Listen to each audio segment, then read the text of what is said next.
हम पहुंच गए हैं पंसिल पार्क और यहाँ से मुझे रैपिडो करके जाना है ऑफिस। रैपिडो करते हैं, देखते हैं मिलता है या नहीं। बहुत मुश्किल है क्योंकि ये थोड़ा सा आउट एरिया लग रहा है, मुश्किल है बट ढूंढते हैं, मिल जाए शायद।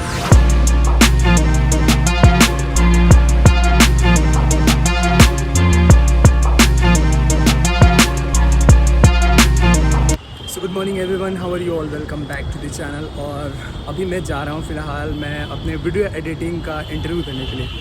एक एंकर है जो कि एनडीटीवी में वर्क करते हैं और उनके जो पार्टनर है वो दूरदर्शन में काम करते हैं, तो उनको शायद फ्रीलांसर की एक रिक्वायरमेंट है, जो कि उनका जो पॉडकास्ट है या फिर जो भी वीडियो एडिटिंग का काम हो, जो एडोबी प्रीमियर प्रो और आफ्टर इफेक्ट का नॉलेज हो, उसको वो फ्रीलांसर काम दे पाए। मेरे से कांटेक्ट हुआ तो मैंने सोचा कि चलो यार कुछ दिन कर लेते हैं, क्योंकि देखो फ़िलहाल में वीडियो एडिटिंग की जॉब यार मिलना बहुत मुश्किल है, और ख़ासकर फ्रेशर के लिए। मेरे को अच्छे से प्रीमियर प्रो आफ्टर इफेक्ट आते हैं, तो मैंने सोचा कि चलो एक बार ट्राई कर लेते हैं, देखते हैं क्या होता है। अगर मेरा सिलेक्शन हो गया तो सैलरी बहुत अच्छा प्रोवाइड कराने वाला है, लेट्स सी क्या होता है।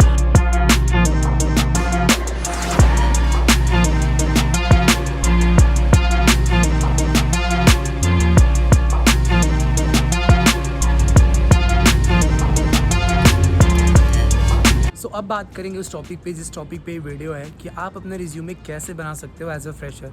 क्योंकि मैं देखता हूँ कि यार रिज्यूमे बनाने में बहुत ज़्यादा लोग गलतियाँ करते हैं, और उस गलतियों से बचने के लिए मैंने सोचा इस टॉपिक पे एक वीडियो तो बननी चाहिए।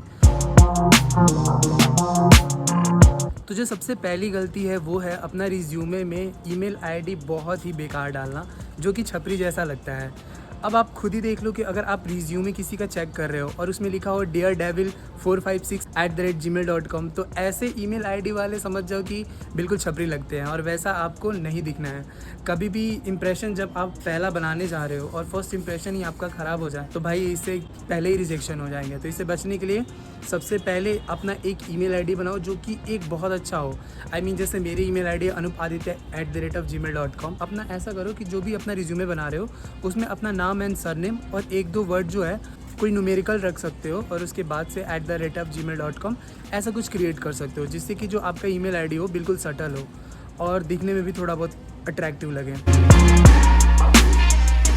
दूसरी गलती हम ये करते हैं कि जितना हमारे पास स्किल्स नहीं होता उससे ज़्यादा तो हम रिज्यूमे में फिल कर देते हैं। अगर आप बीपीओ के लिए अप्लाई कर रखे हो तो भाई बीपीओ के लिए तुम्हें लगता है कि बीटेक वाले को लेते हैं, बहुत सारी ऐसी कंपनी जो बीटेक वाले को लेती ही नहीं है, तो क्या फ़ायदा फिर बीपीओ में अगर आप जा रहे हो इंटरव्यू के लिए और आप अपना बीटेक दिखा रहे हो। ऐसे बहुत सारी चीज़ें हैं जो कि बीपीओ में भाई उसकी रिक्वायरमेंट ही नहीं है और आप शो कर रहे हो, भाई क्या होगा, इससे तो आपका रिज्यूमे देख के रिजेक्शन हो जाएगा। तो ये गलती कभी मत करना।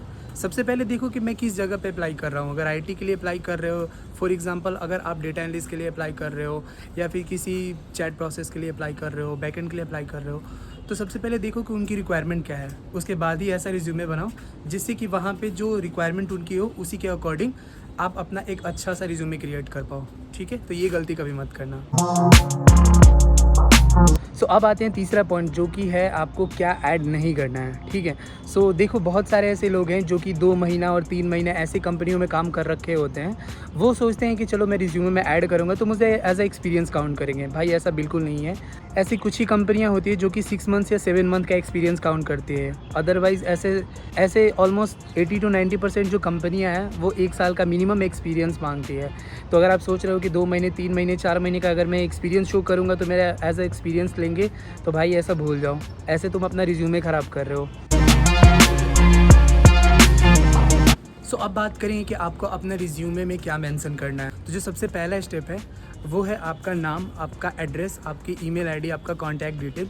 ये सबसे पहले आपका पहले पैराग्राफ यानी पहले स्टेप में आपका होना बहुत ज़रूरी है, क्योंकि सबसे पहले जब आप रिज्यूमे अगर वो चेक करेंगे तो आपके कॉन्टैक्ट डिटेल, आपकी ईमेल आईडी, आपका एड्रेस, ये सबसे पहले चेक करेंगे। सेकेंड स्टेप में आते हैं आपका कैरियर ऑब्जेक्टिव। अब ये जो कैरियर ऑब्जेक्टिव है ये आपको बताता है कि आप में ऐसी क्या क्वालिटी है, क्या स्किल्स है, आपने क्या कर रखा है। ये सारी चीज़ें हैं वो आपके कैरियर ऑब्जेक्टिव से ही पता चलता है। अगर आपको नहीं पता है कि कैरियर ऑब्जेक्टिव में मैं क्या लिखूं, तो इससे बेस्ट तरीका है कि आप चैट जीपीटी पे जाओ और उसे बताओ कि मैंने बीकॉम कर रखा है, मेरे पास ये सारी स्किल्स हैं, तो मेरे को एक कैरियर ऑब्जेक्टिव ऐसा बना के दो जिससे कि मैं अपने रिज्यूमे में मेंशन कर पाऊँ। मैंने भी ऐसे किया, इसलिए मैं आपको बता रहा हूँ कि ये सबसे बेस्ट हेल्पफुल तरीका है जिससे कि आप अपना कैरियर ऑब्जेक्टिव बहुत अच्छी तरीके से लिख सकते हो।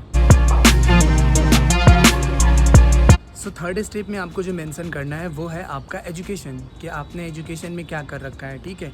अगर आपने 10, 12 और ग्रेजुएशन कर रखा है और मास्टर परसुइंग है तो ये चारों चीज़ें आपको मेंशन करनी है, ठीक है। किस कॉलेज से आपने किया, कब आपने ग्रेजुएशन कंप्लीट की, कब आपने 12 कंप्लीट की, ये सारी चीज़ें आपको एजुकेशन में मेंशन करना बहुत ज़रूरी है। सो अब बात करेंगे फोर्थ स्टेप, जो कि है आपका स्किल्स। अब ये जो स्किल्स हैं वो डिपेंड करें कि आप किस प्रोसेस के लिए अप्लाई कर रहे हो, ठीक है। अगर जिस प्रोसेस में आप अप्लाई कर रहे हो, अगर उनको रिक्वायरमेंट है एडवांस एक्सेल की, उनको रिक्वायरमेंट है एक्सीलेंट कम्युनिकेशन स्किल्स की, तो ये सारी चीज़ें आपको मेंशन करना बहुत ज़रूरी है। Welcome to my new setup, here is my desk where I am editing all of my videos. जो भी क्लाइंट से काम मिले हैं उस काम को अभी तो पॉडकास्ट ही मिला है, तो अभी फ़िलहाल मैं पॉडकास्ट कर रहा हूँ। सो अभी फ़िलहाल मैं एडिट कर रहा था, 2 घंटे 3 घंटे से एडिट कर रहा हूँ। अब आते हैं 5वें स्टेप, जो कि है आपका प्रोजेक्ट एंड इंटर्नशिप। बहुत सारे ऐसे कॉलेज स्टूडेंट हैं जो कि जस्ट पास आउट होके आते हैं और वो बहुत सारी इंटर्नशिप कर रखे होते हैं, बहुत सारे प्रोजेक्ट कॉलेज में कर रखे होते हैं। अगर ये सारी चीज़ें अगर आप मेंशन कर रहे हो तो आपका जो रिज्यूमे है वो अट्रैक्टिव दिखेगा। Last but not the least हम बात करेंगे प्रॉब्लम के बारे में, जो कि हमें अवॉइड करनी है। सबसे पहला बात, ग्रामर मिस्टेक बिल्कुल भी नहीं करना है। आप अच्छे से चेक कर लेना रिज्यूमे में कि आपने ग्रामेटिकल एरर नहीं किया है। दूसरी चीज़ ये है कि अगर आपने हॉबी में ये लिख रखा है कि मुझे ट्रैवलिंग पसंद है, मुझे व्लॉगिंग पसंद है, ये सारी चीज़ें मत लिखना। ये मत लिखना कि मुझे यूट्यूब करना है, मेरे को ट्रैवलिंग करना है, मेरे को व्लॉगिंग करना है। ये सारी चीज़ें आप अवॉइड करना है लिखने के लिए, ठीक है। सो यही थी मेरी वीडियो गाइस। अगर आपको वीडियो अच्छी लगी तो लाइक करना, बहुत ज़्यादा अच्छी लगी तो सब्सक्राइब करना, क्योंकि मैं इस तरह की वीडियोज़ बनाता रहता हूँ। मिलते हैं अब नेक्स्ट वीडियो में। Okay, bye bye.